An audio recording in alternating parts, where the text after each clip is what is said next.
రేవంత్ అన్న ఉన్నాడనే భరోసా మీరు కల్పించాలి.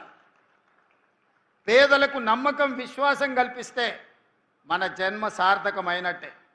విద్యార్థులకు నర్సరీ టు 12th వరకు విద్యను అందించి 12th తర్వాత సాంకేతిక నైపుణ్యాన్ని అందిస్తే మనం ఏ వెల్ఫేర్ స్కీమ్ వాళ్ళకి ఇవ్వాల్సిన పని లేదు. వాళ్ళే సొంతంగా బతుకుతారు.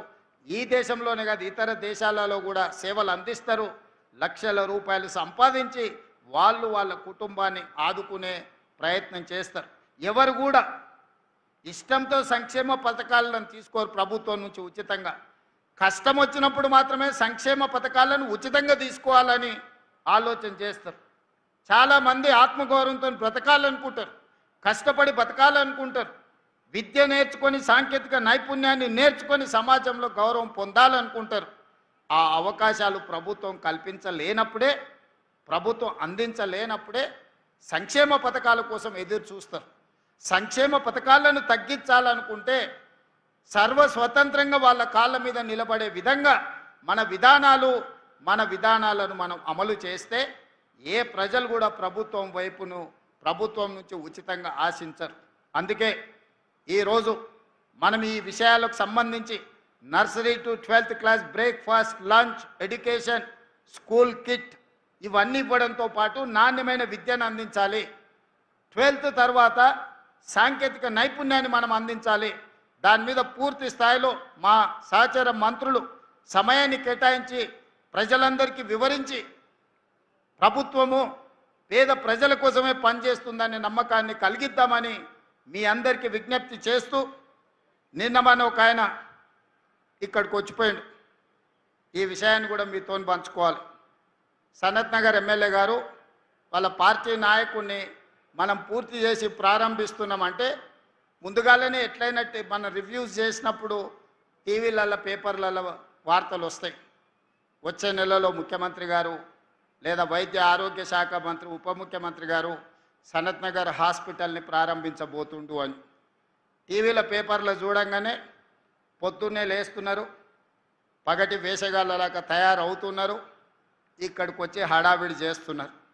ఆ సనత్ నగర్ ఎమ్మెల్యే గారు కేటీఆర్ గారిని తీసుకొచ్చి హాస్పిటల్ అంతా అక్కడ ఇక్కడ కళ్ళె తిరిగి చూసిండు.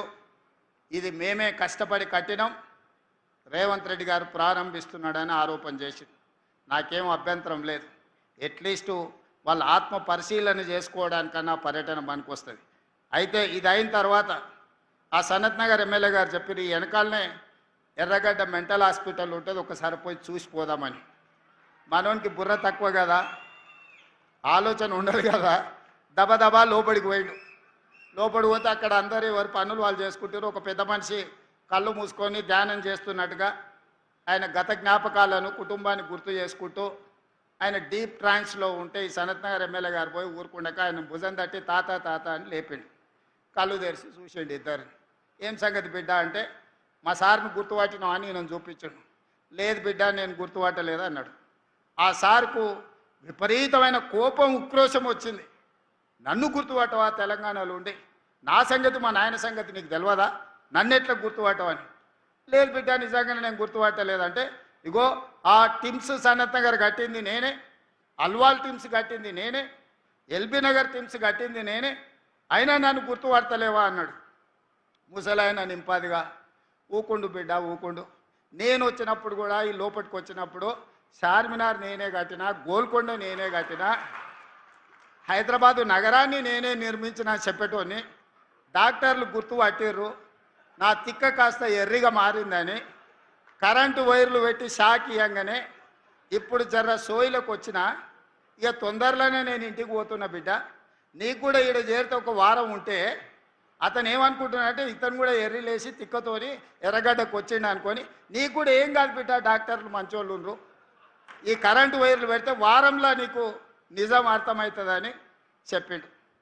గట్లున్నది ఆయన గట్టిన అనే కథ. నువ్వు కడితే 10 ఏళ్ళు టెంకాయ కొట్టనిక రిబ్బన్ కట్ చేయనిక నీకు సమయం దొరకలేదా?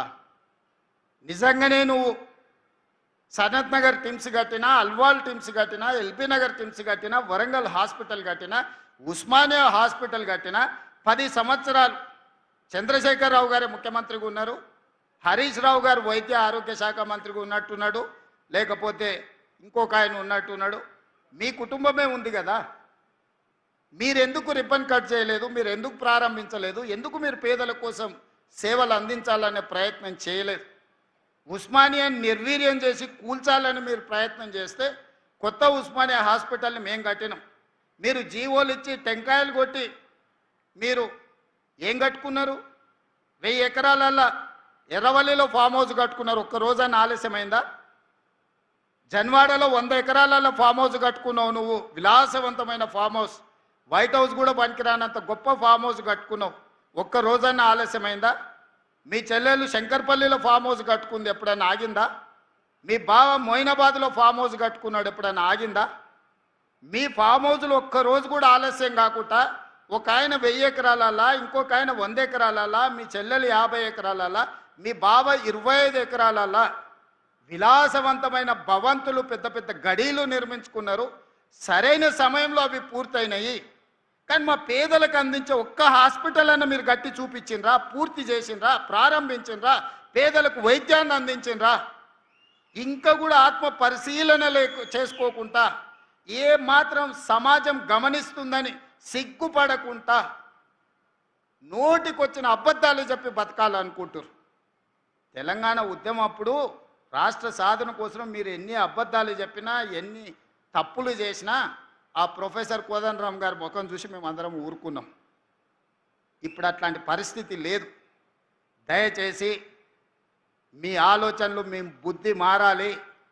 కరువు రావాలని అఘోర దీక్షలు, రాష్ట్రంలో రైతులు చచ్చిపోవాలని చేతబడులు చేపించేది మాని మీ బుద్ధి మారాలని ఆ నల్లమల్ల అడవుల పోయి ఒక 2 ఏళ్ళు తపస్సు ఏమైనా చేస్తే, అడవులల్లో ఆ సెంచులకు ఏమైనా సేవ చేస్తే, లేకపోతే ఆదిలాబాదులో మా గోండులకు ఏదన్నా సేవలు అందిస్తే, మీరు సంపాదించిన 1,00,000 కోట్లల్లో కనీసం నియోజకవర్గానికి 10 కోట్లు 20 కోట్లు ఖర్చు పెట్టి సేవలు చేస్తే మీరు చేసిన పాపాలు కొన్నెన్నా తగ్గుతాయి, మీకు విముక్తి జరుగుద్ది.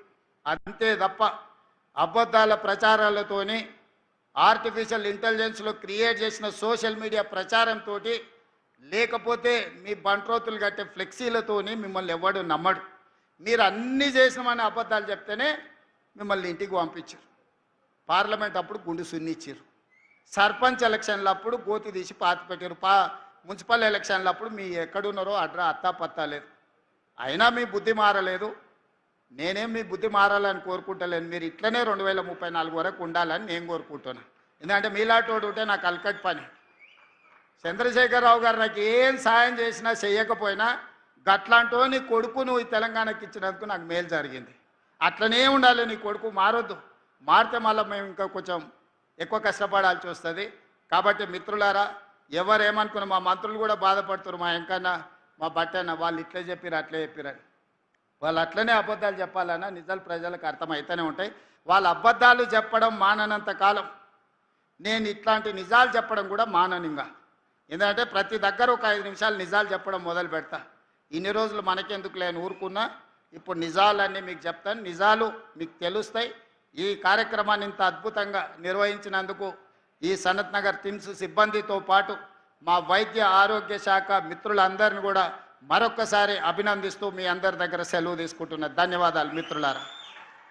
గౌరవనీయులైన ముఖ్యమంత్రి గారి చేతుల మీదుగా రోబోటిక్ సర్జరీ డాక్టర్స్ నిమ్స్ టీంకి ఇప్పుడు సన్మానాలు. డాక్టర్ రాహుల్ దేవరాజ్ గారు, డైరెక్టర్ నిమ్స్, వారు senior professor and head of department urology. Doctor Rahul Devaraj గారు ఆనరబుల్ సీఎం గారు ప్రజాప్రభుత్వం ఏర్పరిచిన ఈ 2.5 సంవత్సరాల్లో 2000 కిడ్నీల హైయెస్ట్ ఇన్ సౌత్ ఇండియా కేవలం ఆరోగ్యశ్రీ సిఎంఆర్ఎఫ్ నిధులతో, అంటే పేదవాళ్ళకు అందుబాటులో చేశారు డాక్టర్ రాహుల్ దేవరాజ్. తర్వాత డాక్టర్ రామరెడ్డి గారు, ఆ తర్వాత వేణుమాధవ్ గారు, వర్మ గారు రెడీగా ఉండాలి, విద్యాసాగర్ గారు, రాస్తే ధీరజ్ గారు.